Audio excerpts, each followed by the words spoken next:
दोस्तों, गंगा स्नान को पापों का नाश करने वाला बताया गया है, परंतु नित्य गंगा स्नान करने वाले लोग भी पाप में प्रवृत्त होते देखे जा सकते हैं। दोस्तों, एक समय शिवजी महाराज पार्वती के साथ हरिद्वार में घूम रहे थे।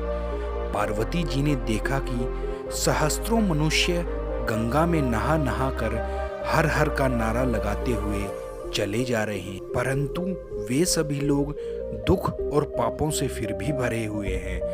पार्वती जी ने बड़े आश्चर्य से शिवजी से पूछा कि हे महादेव, गंगा में इतनी बार स्नान करने पर भी इनके पाप और दुखों का नाश क्यों नहीं हुआ? क्या गंगा में अब वह सामर्थ्य नहीं रह गई है? तब शिवजी ने कहा कि हे प्रिय, गंगा में तो वही सामर्थ्य है, परंतु इन लोगों ने पापनाशिनी गंगा में स्नान नहीं किया है, तब इन्हें भला कैसे लाभ हो सकता है? तब पार्वती जी ने आश्चर्य से पूछा, स्नान कैसे नहीं किया? सभी तो नहा नहा कर आ रहे हैं, अभी तक इनके शरीर भी नहीं सूखे हैं। तब शिवजी ने कहा कि ये सिर्फ जल में डुबकी लगा कर आ रहे हैं, मैं तुम्हें कल इसका रहस्य समझाऊंगा। दूसरे दिन बड़े जोर की बरसात होने लगी, गलियां कीचड़ से भर गई। एक चौड़े रास्ते में एक गहरा गड्ढा था, चारों ओर लपटीला कीचड़ भरा हुआ था। शिवजी ने लीला से वृद्ध रूप धारण कर लिया और दीन विवश की तरह गड्ढे में जाकर ऐसे पड़ गए जैसे कोई मनुष्य चलता चलता गड्ढे में गिर जाता है और निकलने की चेष्टा करने पर भी वो निकल नहीं पा रहा हो।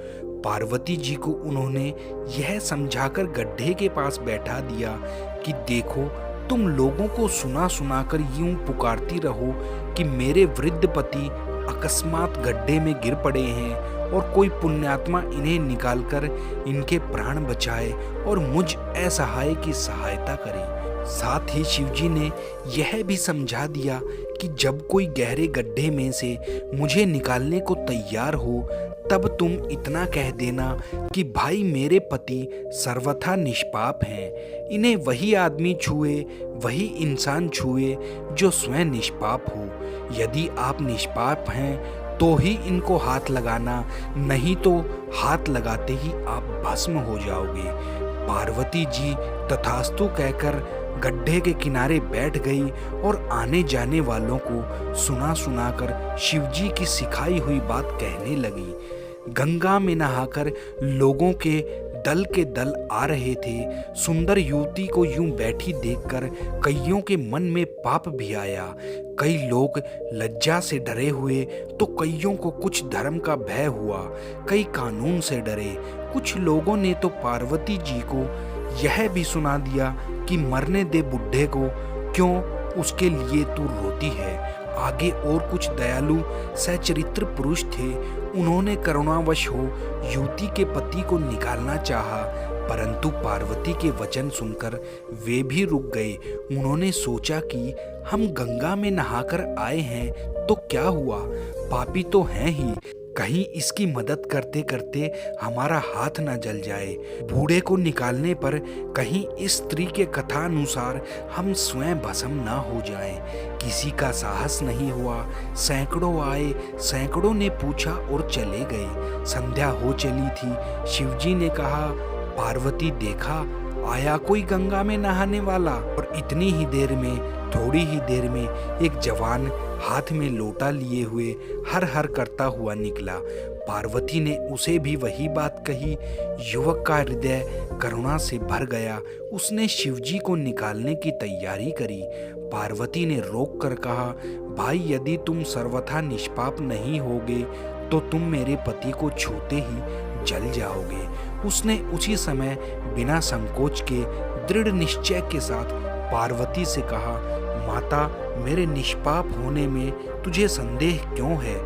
देखती नहीं मैं अभी गंगा नहा कर आया हूँ। भला गंगा में गोता लगाने के बाद भी कभी पाप रहते हैं? गंगा जी में नहाने के बाद तो सब पाप अपने आप ही धुल जाते हैं। तेरे पति को मैं अभी निकाल देता हूँ। युवक ने लपक कर बुढ़े को ऊपर उठा लिया। शिव पार्वती ने उसे अधिकारी समझकर अपना असली स्वरूप प्रकट करते हुए उसे दर्शन देकर कृतार्थ किया। शिवजी ने पार्वती से कहा, इतने लोगों में से एक ने ही गंगा स्नान किया है। इसी दृष्टांत के अनुसार जो लोग बिना श्रद्धा और विश्वास के केवल दंभ के लिए गंगा स्नान करते हैं उन्हें वास्तविक फल नहीं मिलता है। परंतु इसका यह मतलब नहीं कि गंगा स्नान व्यर्थ जाता है।